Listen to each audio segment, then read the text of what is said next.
હાલમાં કરમસદ ખાતેથી થયેલ એકતા યાત્રાના કાર્યક્રમ દરમિયાન મુખ્યમંત્રી દ્વારા સરદાર પટેલના નિવાસસ્થાન ખાતે સરદાર પટેલની પ્રતિમાનું અનાવરણ કરવામાં આવ્યું, જેને લઈ સરદાર સન્માન સંકલ્પ આંદોલન સમિતિ દ્વારા વિરોધ વ્યક્ત કરવામાં આવ્યો છે। ત્યારે આ મામલે સરદાર પટેલના નિવાસસ્થાન ખાતે વિરોધ પ્રદર્શન કરતા સરદાર સન્માન સંકલ્પ આંદોલન સમિતિના અધ્યક્ષ મિથિલેશ અમીન દ્વારા જણાવવામાં આવ્યું કે ચોરી ચોરી સે જાય પર હેરાફેરી સે ના જાય।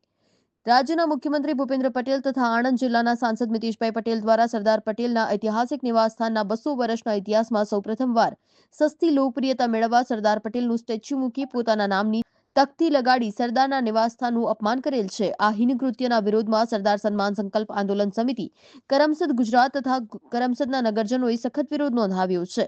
પાછલા 70 વર્ષમાં નિવાસસ્થાનની મુલાકાતે ભારત દેશના રાષ્ટ્રપતિ, વડાપ્રધાન, મુખ્યમંત્રી તથા દેશ વિદેશના અનેક મહાનુભાવો સરદાર પટેલના ઘરની મુલાકાતે આવેલ છે। તેમ છતાં કોઈએ પણ સરદારના નિવાસસ્થાનમાં સ્ટેચ્યુ મૂકી પોતાની તકતી મૂકી નથી। આના વિરોધમાં ગતરોજ એક નારો પણ સરદાર પટેલ સાહેબના નિવાસસ્થાને જતા પહેલમાં સરદાર નામ ચોર, સરદાર ગામ ચોર અને ખેડૂતોની જમીન ચોર, ગદી છોડના નારા લગાવવામાં આવ્યા। પછી ત્યારબાદ સરદારના નિવાસસ્થાન ઉપર જવું તેવું સરદાર સન્માન સંકલ્પ આંદોલન સમિતિ કરમસદ ગુજરાત દ્વારા કહીને સખત વિરોધ નોંધાવ્યો હતો। जय सरदार साथियों, जय सरदार। चोर चोरी से जाए पर हेरा फेरी से न जाए, ये बात आज भारतीय जनता पार्टी साबित करी दीधी है। જ્યારે મુખ્યમંત્રી સરદાર સાહેબનું નામ લઈ અને કરમસદથી કેવડિયાની એકતા યાત્રા કાઢે છે, એમાં અમે કોઈ રાજકીય ટીકા ટિપ્પણી કરવા માંગતા નથી, પરંતુ જેમ મોટેરા સ્ટેડિયમ ઉપર ભારતના વડાપ્રધાને રિનોવેશનના બહાને પોતાનું નામ લખી દીધું, એમ આ મુખ્યમંત્રીએ પણ સરદારની નામે એકતા યાત્રા કાઢી અને સરદાર સાહેબના નિવાસસ્થાને મુલાકાતના બહાને આવ્યા અને એ મુલાકાતના બહાને આવ્યા પછી એમણે પોતાનું જે નામની તકતી છે એ સરદાર સાહેબને ત્યાં મારવાની કોશિશ કરી અને આણંદના જે એમપી છે મિતેશ પટેલ, એમણે પણ આ સરદાર સાહેબના ત્યાં તકતી મારવાની કોશિશ કરી છે। ભૂતકાળની અંદર આ સરદાર સાહેબના ઘેર અનેકો પક્ષના લોકો, રાષ્ટ્રપતિ, વડાપ્રધાન વગેરે લોકો આવી ગયા, પણ કોઈએ પોતે સરદાર સાહેબના ઘરે તકતી મારવાની હિમાકત કરી નથી।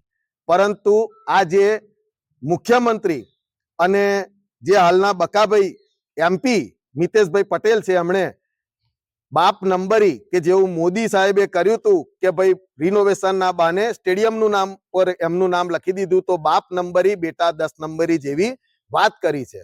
તો આજથી હવે અમે કરમસદ ગામજનો અને સરદાર સન્માન સંકલ્પ આંદોલન સમિતિના લોકોએ નક્કી કર્યું છે કે હવેથી જ્યારે સરદાર સાહેબના ઘરની મુલાકાત લઈશું ત્યારે આ જે નામની તકતી મારેલી છે ભૂપેન્દ્રભાઈ પટેલ રાજ્યના મુખ્યમંત્રી અને આણંદના એમપી મિતેશ પટેલ, એમણે જે તકતી મારેલી છે એમની સામે અમે ઉભા રહીશું અને સરદારના નામના ચોર, સરદારના ગામના ચોર અને ખેડૂતોની જમીન ચોર, ગદ્દી છોડનો નારો લગાયા બાદ જ અમે સરદાર સાહેબના ગૃહમાં પ્રવેશ કરી અને સરદાર સાહેબના દર્શન કરીશું, એવું કરમસદ ગામજનો અને આંદોલન સમિતિના લોકો નક્કી કરે છે।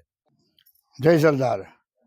26 તારીખે કરમસદથી કેવડિયા સરદાર પટેલની એકતા યાત્રા નીકળી, જેમાં આણંદ સાંસદ મિતેશભાઈએ સરદારના ઘરની અંદર પોતાની વાહ કરવા એક સ્ટેચ્યુ મૂક્યું અને ત્યાં તકતી પણ મારી।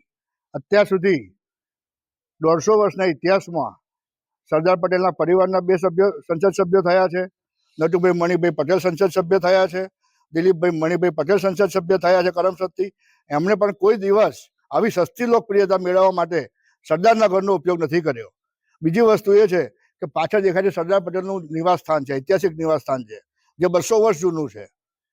આજની સરકારે 2015થી આ મકાનો અને બીજી 900 મિલકતોને સીવન સત્તા પ્રકારમાં મૂકી દીધી, એટલે નવી સરહદની જમીન દરેક બાંધકામ ગેરકાયદેસર ગણાય।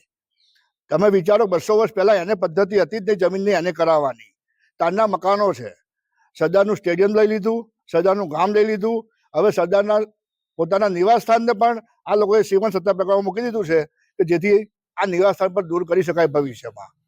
જય સરદાર, એનો અમે વિરોધ કરીએ છીએ।